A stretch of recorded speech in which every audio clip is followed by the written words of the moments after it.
বাংলাদেশ জাতীয়তাবাদী দল বিএনপির কুমিল্লা উত্তর জেলা শাখার দেবিদ্বার উপজেলার ১ নং বড়শালঘর ইউনিয়ন বিএনপির দ্বিবার্ষিক সম্মেলন অনুষ্ঠিত হয়েছে।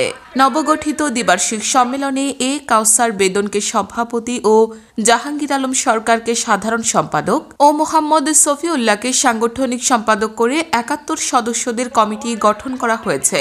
শনিবার ১১ জানুয়ারি ইউনিয়নের সৈয়দপুর বাজারে এই দ্বিবার্ষিক সম্মেলনটি অনুষ্ঠিত হয়েছে।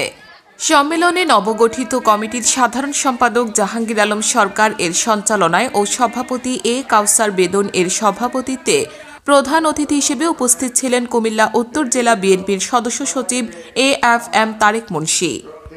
অন্যান্যদের মধ্যে উপস্থিত ছিলেন দেবিদ্বার উপজেলা বিএনপির সদস্য সচিব কাজী মাসুদ, জাতীয়তাবাদী আইনজীবী ফোরামের কুমিল্লার উপদেষ্টা মোহাম্মদ মোস্তফা কামাল, উপজেলা যুবদলের আহ্বায়ক মোহাম্মদ নুরুজ্জামান, উপজেলা শ্রমিক দলের সদস্য সচিব আবুল হাশেম মিয়াজি, অত্র ইউনিয়ন বিএনপির যুগ্ম সাধারণ সম্পাদক মোহাম্মদ দুলাল মাস্টার, ইউনিয়ন বিএনপির যুগ্ম আহ্বায়ক মোহাম্মদ সফিউল্লাহ ও মোহাম্মদ মফিজুল ইসলাম, মোহাম্মদ নুরুল ইসলাম এবং মোহাম্মদ ইকবাল সরকার, ইউনিয়ন বিএনপির সিনিয়র নেতা মোহাম্মদ জাকির হোসেন মাস্টার, ইউনিয়ন যুবদলের সাবেক সভাপতি মোহাম্মদ মানিক মিয়া সহ বিএনপির অঙ্গ সহযোগী সংগঠনের নেতাকর্মীরা।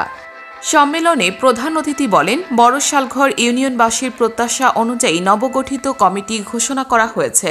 যাদের কমিটিতে স্থান দেওয়া হয়েছে তারা জাতীয়তাবাদী দলের তৃণমূলের নেতাকর্মীরা।